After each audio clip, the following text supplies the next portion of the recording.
마치 깊은 심해에서 발생한 지진이 수천 킬로미터 밖의 해안가를 덮치는 거대한 쓰나미가 되는 것처럼 지금 우리가 목격하고 있는 인공지능 시장의 변화는 표면 아래에서 지각 변동 수준의 거대한 에너지를 분출하고 있습니다. 겉으로는 챗GPT나 제미나이 같은 소프트웨어 전쟁처럼 보이지만 수면 아래에서는 산업 구조 전체를 뒤흔드는 근본적인 변화가 일어나고 있습니다. 우리는 지금껏 구글과 아마존, 메타를 거대한 소프트웨어 기업으로만 인지해왔습니다. 하지만 이들은 지금 엔비디아라는 절대 권력에 대항하기 위해 자신들의 정체성을 송두리째 바꾸는 위험한 도박을 시작했습니다. 이른바 AI 칩 춘추전국 시대가 도래한 것입니다. 이들은 일개 국가의 예산과 맞먹는 막대한 현금 보유량을 바탕으로 페이투윈 전략을 구사하며 하드웨어 기업으로의 대변신을 꾀하고 있습니다. 이 거대한 흐름은 결국 HBM과 파운드리라는 물리적 실체를 쥔 한국 기업들에게로 기결될 수밖에 없습니다. 단순한 기술 경쟁을 넘어선 생존을 건 공급망 전쟁, 그리고 그 중심에 선 삼성전자와 SK하이닉스의 2026년 시나리오를 분석해 보겠습니다. 본격적인 분석에 앞서 좋아요와 구독 부탁드립니다. 지금 벌어지고 있는 빅테크들의 움직임을 이해하려면 먼저 그들이 왜 이런 극단적인 선택을 했는지 살펴봐야 합니다. 기존의 AI 시장은 엔비디아라는 독점 공급사가 운영하는 최고급 택시와 같았습니다. 성능은 기가 막히게 좋지만 부르는 게 갑이고 줄을 서서 기다려야만 탈 수 있었죠. 매년 수조 원이라는 천문학적인 택시비를 지불해야 하는 상황이었습니다. 엔비디아의 GPU는 마치 모든 용도에 쓸 수 있는 다목적 체육관과 같아서 범용성은 뛰어나지만 특정 목적에는 비효율적입니다. 구글이나 아마존 같은 빅테크 기업들은 이 상황이 달갑지 않았습니다. 차라리 우리 회사 직원들만 탈 수 있는 전용 지하철을 뚫겠다고 선언한 겁니다. 이것이 바로 거대 신도시 건설 프로젝트에 비유할 수 있는 자체 칩 개발의 시작입니다. 기존에는 엔비디아라는 건설사가 지어놓은 범용 빌딩에 모두가 월세를 내고 입주하는 형태였습니다. 하지만 구글과 아마존, 메타 같은 거대 자본가들이 이제는 자신들의 입맛에 딱 맞는 건물을 직접 짓겠다고 선언한 것입니다.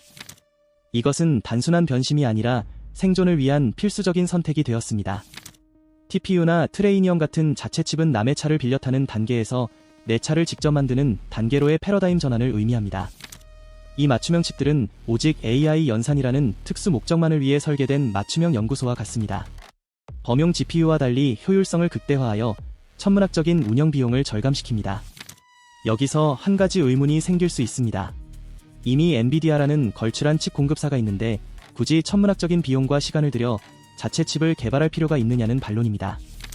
개발 실패에 따른 리스크나 초기 비용 효율성을 따져보면 엔비디아 칩을 사다 쓰는 게 낫지 않냐는 지적은 얼핏 타당해 보입니다. 하지만 이 빅테크들의 재무제표를 들여다보면 이야기가 달라집니다. 이들의 가장 큰 무기는 바로 핵폭탄급으로 쌓여있는 현금입니다. 승자가 모든 것을 독식하는 AI 시장에서 기술 종속은 곧 도태를 의미함을 이들은 누구보다 잘 알고 있습니다. 결국 막대한 현찰을 쏟아부어 시장의 규칙을 바꾸는 페이투윈 전략을 선택한 것입니다. 이는 단순한 비용 문제가 아니라 생존을 위한 필수적인 진화 과정입니다. 이들이 칩 개발에 쏟아붓는 자금은 어지간한 광역시의 1년 예산을 가볍게 뛰어넘는 수준입니다. 구글이 TPU를 내놓으며 하드웨어 세일즈에 본격적으로 뛰어들었고 이는 경쟁사들에게 엄청난 자극제가 되었습니다. 소프트웨어 기업이었던 이들이 인텔이나 AMD와 같은 하드웨어 제조사로 정체성을 바꾸는 역사적인 전환점이 바로 지금입니다. 그런데 여기서 아주 결정적인 문제가 발생합니다. 지하철 차량을 아무리 멋지게 만들어도 그 열차를 움직일 전기가 없으면 무용지물이라는 점입니다. 이 거대한 AI 열차를 시속 300km로 달리게 만드는 고압 전력이 바로 HBM입니다. 건물을 지으려면 가장 먼저 필요한 것이 철근과 콘크리트 같은 핵심 자재입니다. AI 칩이라는 건물의 뼈대를 지탱하는 핵심 자재가 바로 HBM입니다. 기존에는 HBM 수요가 엔비디아 칩에만 집중되었지만 이제는 구글의 TPU와 아마존의 자체 칩, 메타의 MTI에도 HBM이 필수적으로 들어갑니다. 수요처가 한 곳에서 여러 곳으로 폭발적으로 늘어난 것입니다. 지금 시장 상황은 마치 서울시 전체 전력 소비량이 하룻밤 사이에 2배로 폭증한 것과 같은 비상사태입니다. 수요처가 폭발적으로 늘어나면서 HBM은 부르는 게 갑인시가 판매 상품이 되었습니다. 이는 마치 오일 쇼크 당시 원유 가격이 폭등했던 상황과 유사합니다. 공급은 제한되어 있는데 수요가 기하급수적으로 증가하는 완벽한 공급 부족 시나리오가 펼쳐지고 있는 것이죠. 열차를 굴리고 싶은 기업은 많은데 전기를 공급해줄 발전소는 전 세계에서 딱 2곳만 남았습니다. 그것도 한국에만요. 삼성전자와 SK하이닉스가 전체 HBM 공급의 80% 이상을 책임지며 이 핵심 에너지의 공급권을 쥐고 있는 셈입니다. 마이크론 등 다른 경쟁사들도 있지만 기술력과 생산 규모에서 한국 기업들이 압도적인 우위를 점하고 있습니다.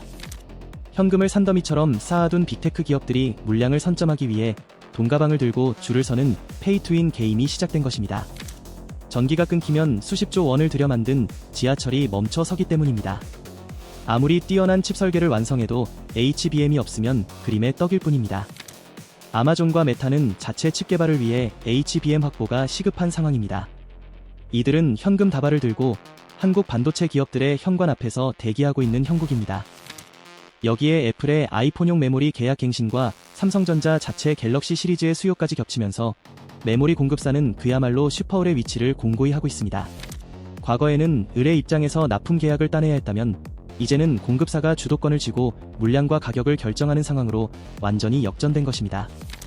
이 과정에서 삼성전자와 SK하이닉스는 단순한 부품 공급사를 넘어 프로젝트의 성패를 쥐고 있는 핵심 파트너로 격상되었습니다. 일반 D램 라인을 HBM으로 전환하면서 DDR5 가격까지 동반 상승하는 낙수 효과가 발생하고 있습니다. HBM 수요 증가가 메모리 시장 전체의 가격 상승을 견인하는 구조가 만들어진 것입니다. 자료에 따르면 삼성전자는 브로드컴을 통해 구글 TPU에 탑재되는 HBM 3위 물량의 60% 이상을 공급하고 있습니다. 이는 단순한 부품 공급을 넘어선 전략적 동맹 관계의 형성입니다. 구글의 AI 인프라에서 삼성전자가 없으면 안 되는 필수 불가결한 파트너가 된 것입니다. 구글이 2026년 차세대 TPU를 위해 HBM4 주문량을 2배로 늘릴 것이라는 전망은 이 관계가 더욱 공고해지고 심화됨을 의미합니다.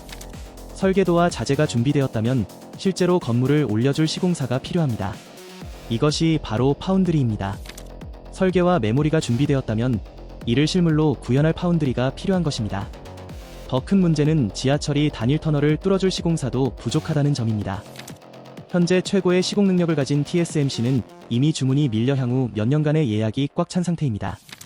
애플, 엔비디아, AMD 등 기존 고객사들의 물량만으로도 생산 라인이 포화 상태에 이른 것입니다.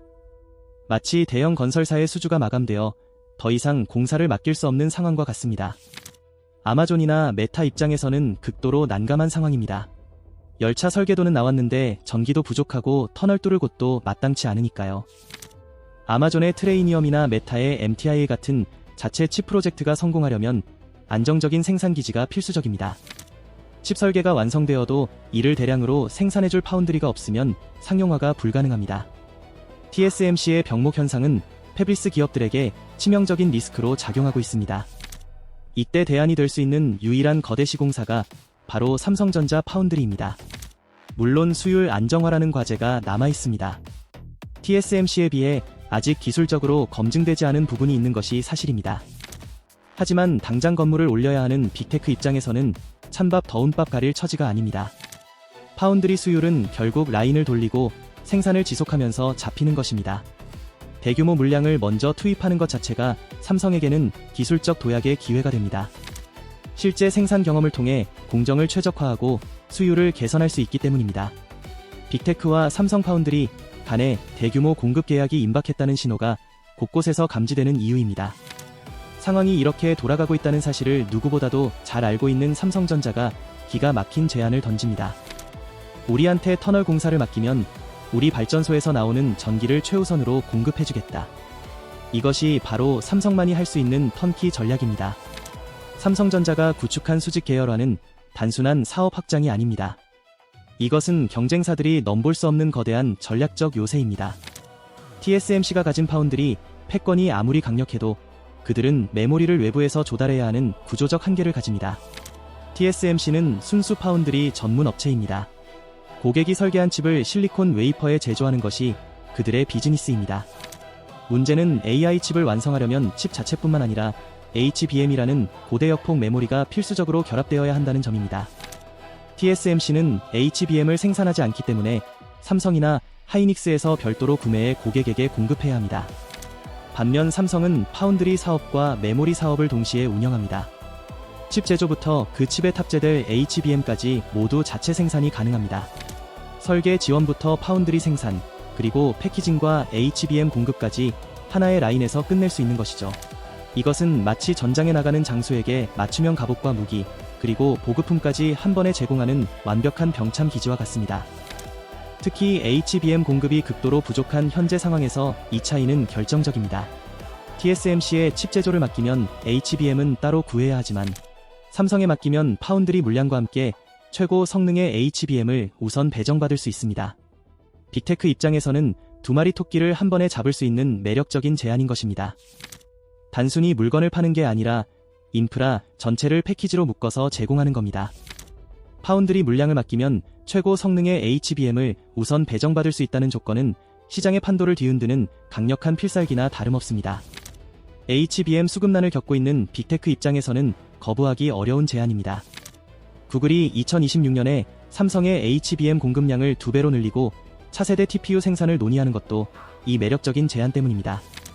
특히 2026년 가동을 목표로 하는 테일러 팹과 이나노 공정 양산 계획은 이러한 수직 통합의 정점이 될 것입니다. 테일러 팹은 미국 텍사스에 건설 중인 삼성의 최첨단 파운드리 공장으로 미국 내 생산을 원하는 빅테크들의 니즈를 정확히 겨냥하고 있습니다.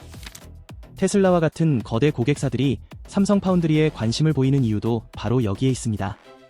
이는 급박하게 돌아가는 AI 칩 경쟁에서 시간을 단축시켜줄 핵심 열쇠가 될 것입니다. 이제 우리는 AI라는 미지의 신대륙을 향해 떠나는 거대한 대항해 시대의 서막을 보고 있습니다. 구글과 아마존, 메타라는 거대 선단이 엔비디아라는 여객선에서 내려 각자의 깃발을 단 독자적인 전투함을 건조하기 시작했습니다. 이들은 소프트웨어 기업이라는 껍질을 깨고 하드웨어 제조사로 변모하는 중입니다. 위험한 항해에서 가장 중요한 것은 멈추지 않는 추진력과 튼튼한 선체입니다. 삼성전자는 선체 설계부터 건조, 그리고 엔진에 들어갈 연료인 HBM까지 한 번에 해결해주는 유일한 통합 조선소 역할을 자처하고 나섰습니다.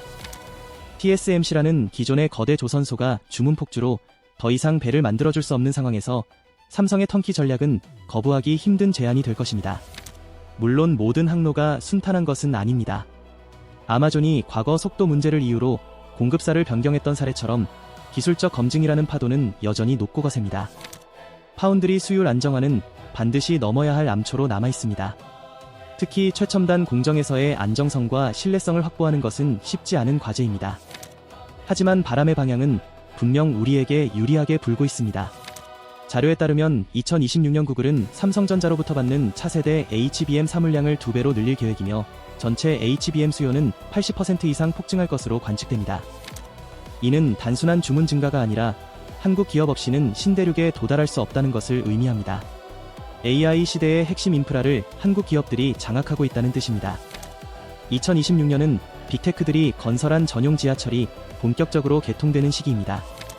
이 거대한 교통망이 원활하게 돌아가기 위해서는 한국 기업들이 깔아놓은 레일과 전력망이 절대적으로 필요합니다.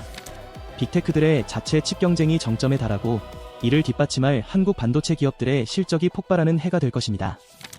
빅테크들의 하드웨어 전환이라는 거대한 흐름은 한국 기업이 제공하는 인프라 위에서만 실현 가능한 시나리오입니다. 삼성전자는 단순한 공급사를 넘어 시장을 통제하는 지배적 사업자로 자리매김할 것입니다. HBM 수요가 80% 이상 폭증할 것으로 예상되는 2026년 시장에서 삼성과 하이닉스는 가격 결정권을 쥔 핵심 플레이어가 됩니다. 과거에는 글로벌 기업들의 요구에 맞춰 납품하는 수동적 위치였다면 이제는 공급 물량과 타이밍을 결정하는 능동적 위치로 전환되고 있습니다. 정부의 정책적 지원까지 더해지며 이 거대한 인프라 구축 사업은 더욱 속도를 낼 것입니다.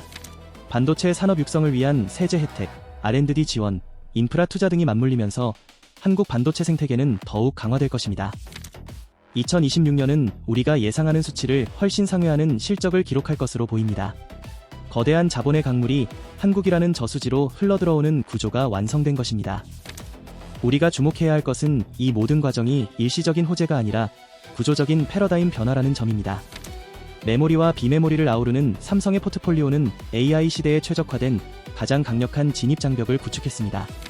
단순히 한두 해의 호황이 아니라 향후 10년을 내다보는 산업 구조의 근본적 변화입니다. 우리는 지금 기술 전쟁의 승패가 한국 기업들의 손끝에서 결정되는 역사적인 순간을 목격하고 있습니다. 한국 반도체 기업들은 단순한 자재 보급관을 넘어 이 거대한 선단의 속도와 방향을 결정하는 핵심 항해사로 등극하는 시기를 맞이하고 있습니다. 정부의 지원 사격과 기업의 기술력이 맞물려 우리가 상상하는 것보다 훨씬 더 거대한 기회가 오고 있음을 확신합니다. 다음에도 더 통찰력 있는 영상으로 찾아뵙겠습니다. 지금까지 나만의 경제학이었습니다. 좋아요와 구독 부탁드립니다.